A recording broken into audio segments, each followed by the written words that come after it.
Hey, pretty exciting day. We are finally, believe it or not, finally going to be putting in the post assembly for the Grindbygg inspired covered pergola. So those are going in today. We've got the brackets. We are going to get those bolted down here, and the post assemblies are over by the workshop. And check that one out.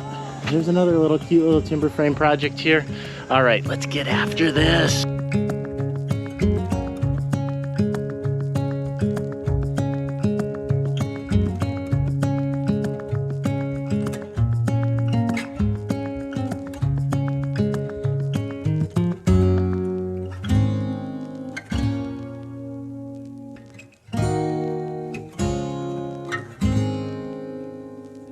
Isn't that exciting? Those things just dropped in.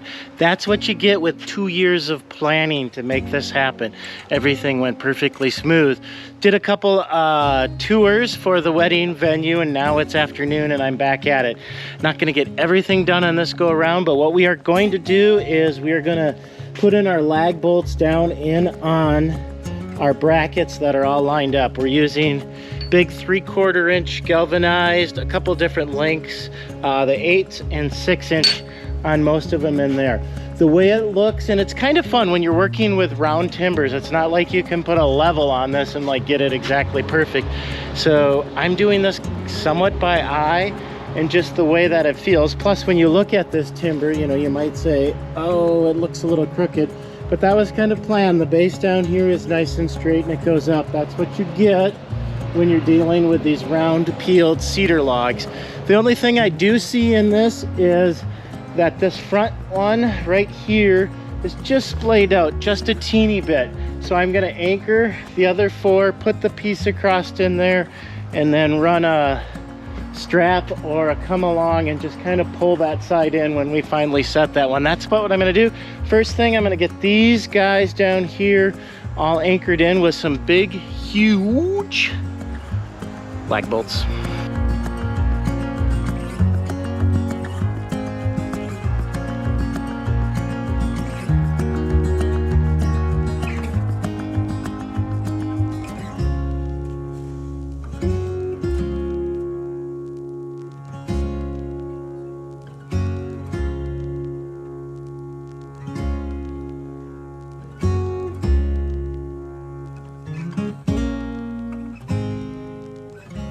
Okay, we're up on the ladder.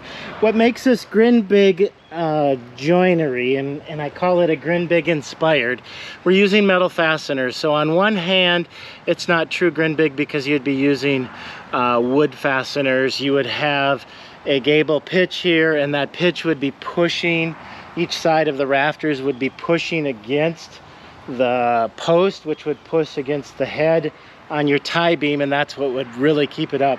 Using the metal fasteners, which we talked about already, holding it in. But what we did is we took the posts, we cut down the center, and that's our throat. These are the ears.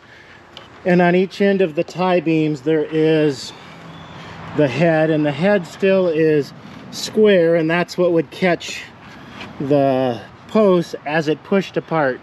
So that's why I'm calling it a Grindbygg inspired, not a Grindbygg totally pergola, but that's what's going to get it. So what I have to do now is, one, we're going to go get one of the wall plates that's going to go across, but I need to notch down straight in and take out, in essence, take out a corner right here.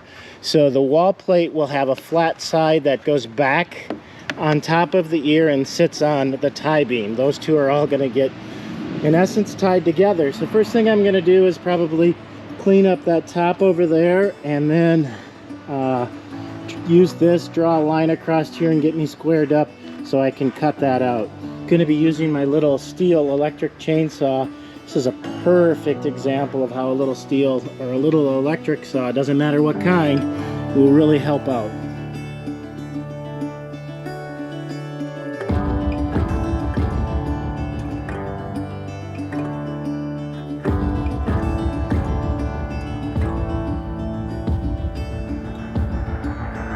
So the back ears are cut in. You can really tell this is the red cedar. And The other side is there. There's a 1/2 inch difference in height where these are. That's not that big of a deal. I'll be able to make that up in the beam, so we'll just leave that one a 1/2 inch thicker on that side when we do that. All right, we're gonna go get the first wall plate.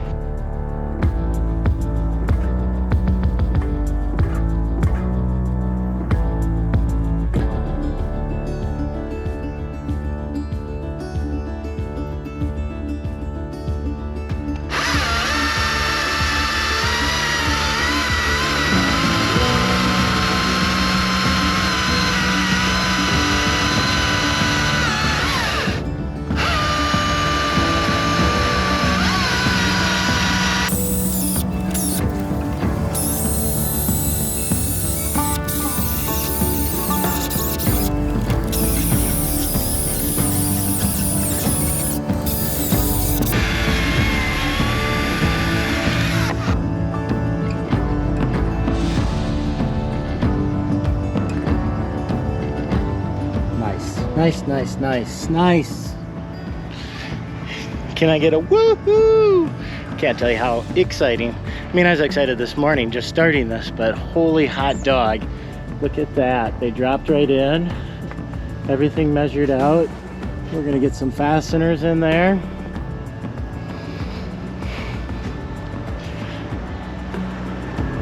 Yeehaw!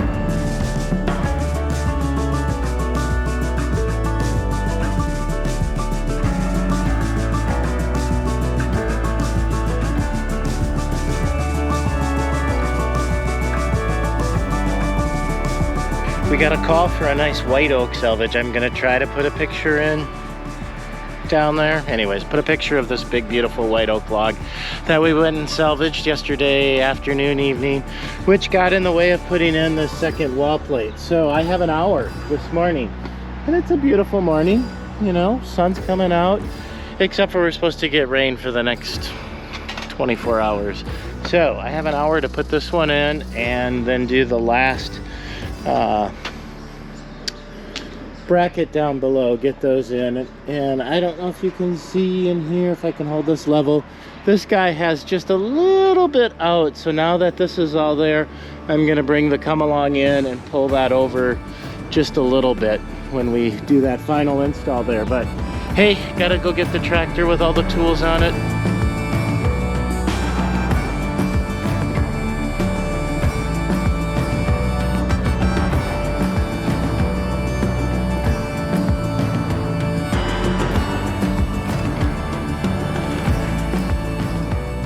So with it anchored down below at the footing, that's gonna be a solid spot. That's not gonna move. And then just the come along in there, pulling it over.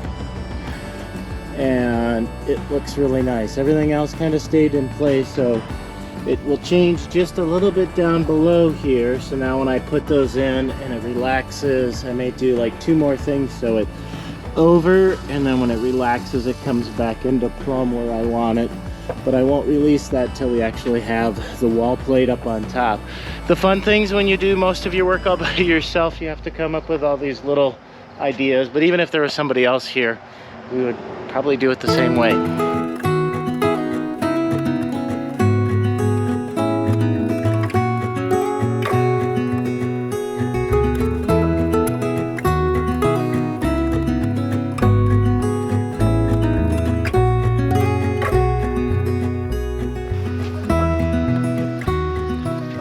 Okay, wall plate is notched in, and those are just gonna sit in right on those ears.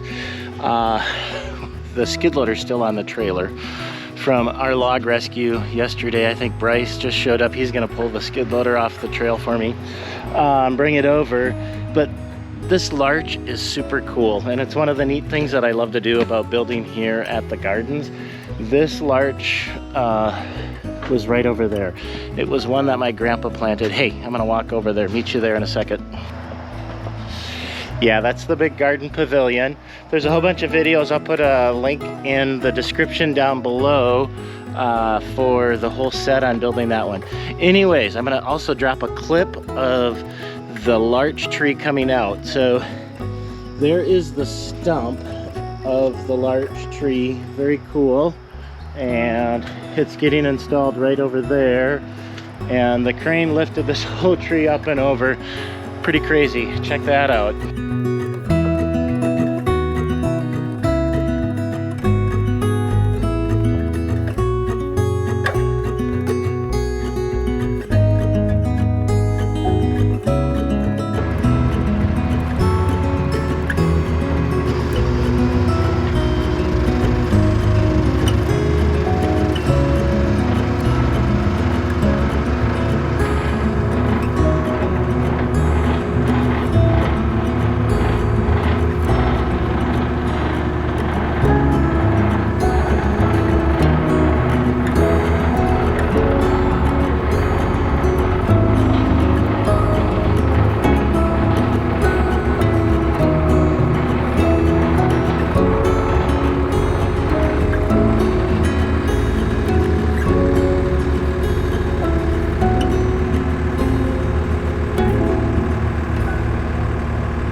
Well, hot dog, we did it. We got it done. It's just starting to sprinkle. I think we're gonna get some drizzle, otherwise known as thunderstorms, this afternoon. Excuse me. Hey, but yeah, it's kind of fun when we finish something. And it's not 100% done because if you want to get an idea what the roof is gonna look like, there's the little build your own timber frame that we did. We're gonna use that same cold roof style up on top of it.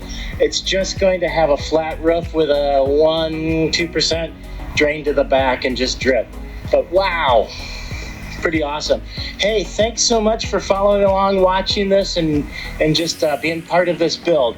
I am gonna put a card up there. These logs, I pointed it out earlier, are the larch. We've got a video about putting the post assemblies together, and we even have a video about putting the footings in. We did that in the middle of the winter, so that's a great one to watch.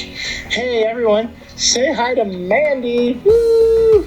Mandy's getting ready for tomorrow's big wedding. Well, not her wedding, but just the wedding. All right, that's it.